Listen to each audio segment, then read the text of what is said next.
Welcome back to my channel segments. और आज मैं सीन करने वाली हूँ और एक dance. So let's start without wasting time. और मैं बता दूँ किसका करती हूँ, राधा कृष्ण का, और ये न्यू ज्वेलरी है। सो let's start without wasting time. और प्लीज लाइक कर देना, subscribe and share. So let's start. Guys Lakshmi में मैं हूँ, लक्ष्मी में मैं हूँ। गाइस ये नीचे पानी है ना।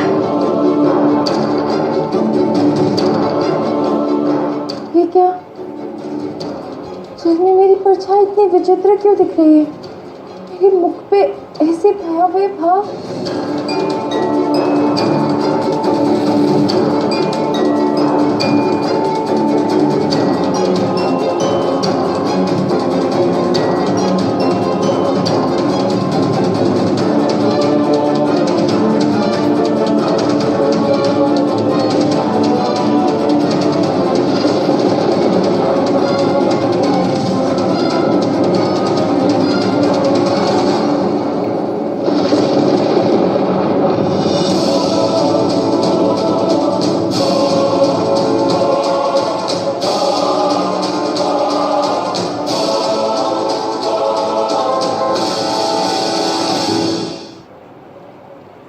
आप तो बिल्कुल मेरी भांति दिखते हैं। कौन है आप? आज से पहले कभी आपको द्वारका में नहीं देखा। गाइस मैं लक्ष्मी और लक्ष्मी। संयोग। मैं द्वारका में पहली बार आई। मुझे ज्ञात हुआ कि आपने सीता देवी के पूजन का आयोजन रखा, तो मैं भी चली आई। ये तो उत्तम विचार है। शुभ कार्य में भाग लेना सदैव ही लाभदायक होता है। वैसे मुझे तो ज्ञात ही नहीं था कि मेरी भांति दिखने वाली कोई और स्त्री भी हो सकती है, किंतु मैं जानती थी। कई व्यक्तियों के मुख से इस विषय में सुना था। आप द्वारकाधीश की महारानी हैं। कहाँ मैं और कहाँ आप। इसलिए मैंने सोचा कि पूजा के समय होने तक मैं यहाँ एकांत में बैठ जाती हूँ। नहीं,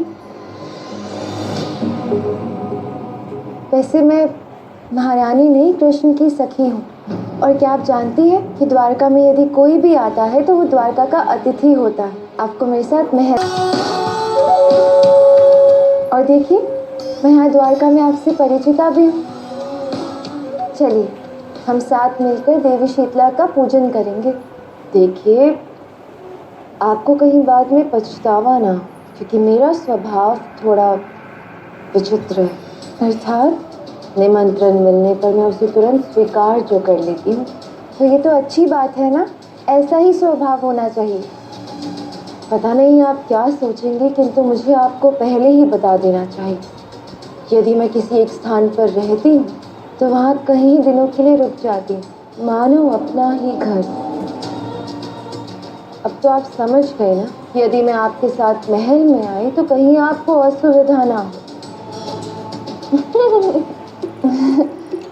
मुझे कैसे असुविधा हो सकती है? मैं तो स्वयं आपको निमंत्रण दे रही हूँ। और जानती है, द्वारकाधीश का महल बहुत विशाल है। आपका जब तक मन करे आप तब तक वहाँ रुक सकती हैं।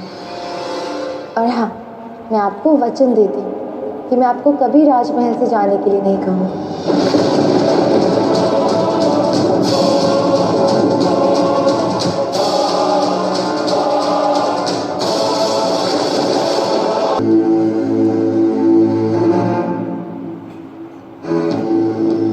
सत्य कह रही हो, वचन दिया है, असत्य कैसे हो सकता है?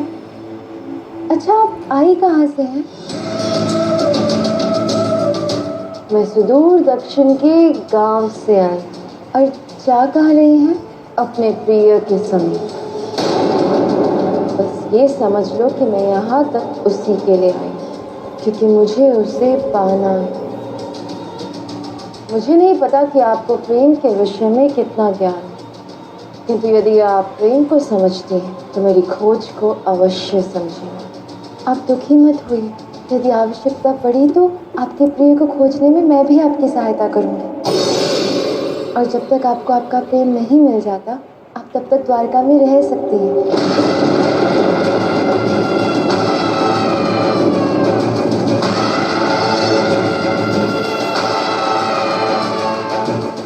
बातों बातों में तो मैं सबसे महत्वपूर्ण बात तो भूल ही गई। आपका नाम तो बताइए। दिखने में आपकी तरह हूँ, ये संयोग है। और ये भी कि मेरा नाम ज्येष्ठा है। आप चाहें तो मुझे अपनी बड़ी बहन मान सकती हैं। अवश्य। तो चलिए ज्येष्ठा, आप मेरे साथ द्वारका के राजमहल में चलिए।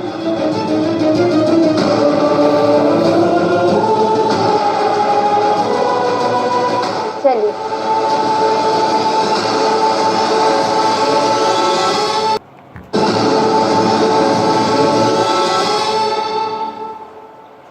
कृष्ण, अब तो राधा भी मुझे पसंद करने लगी है। अब पूर्णिमा से पूर्व ही मैं ये सिद्ध कर दूंगी कि आप पे मेरा अधिकार है। गाना ये संभव तो नहीं है ना। मैंने हाथ में दिया है।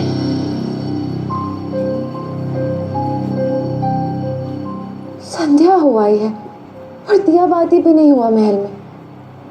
पता नहीं कहाँ चले गए हैं सब। मैं ही दिया प्रज्वलित कर देती हूँ। संध्या के समय अंधकार उचित नहीं है।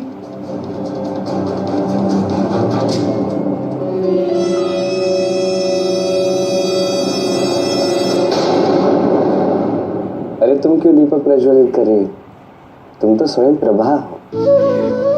तुम्हारे भीतर ही इतना प्रकाश है जिससे यह महल सदैव प्रकाशित रहता है। देखो, मेरी कार्य में ना बाधा मत उत्पन्न करो।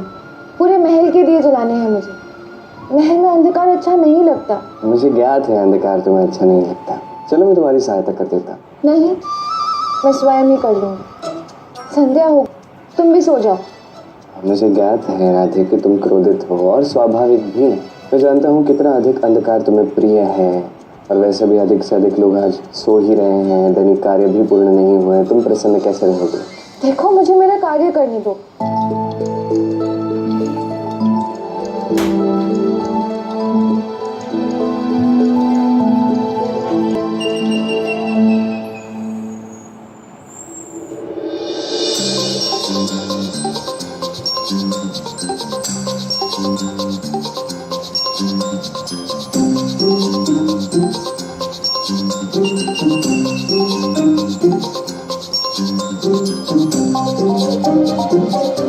कृष्ण, इधर आओ। क्या कर रहे हो ये? मेरी सहायता करनी थी ना तुम्हें। चलो इन दियों को प्रज्वलित करो। ये लो।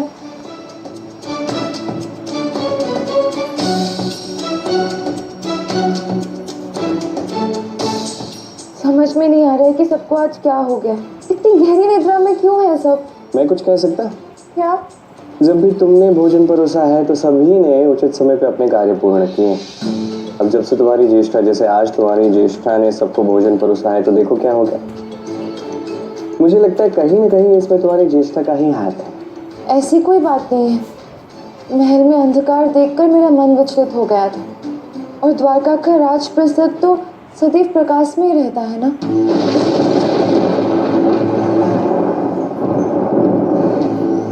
मैं जहाँ, वहाँ ऐसा ही अंधकार होता है, दिया नहीं होता।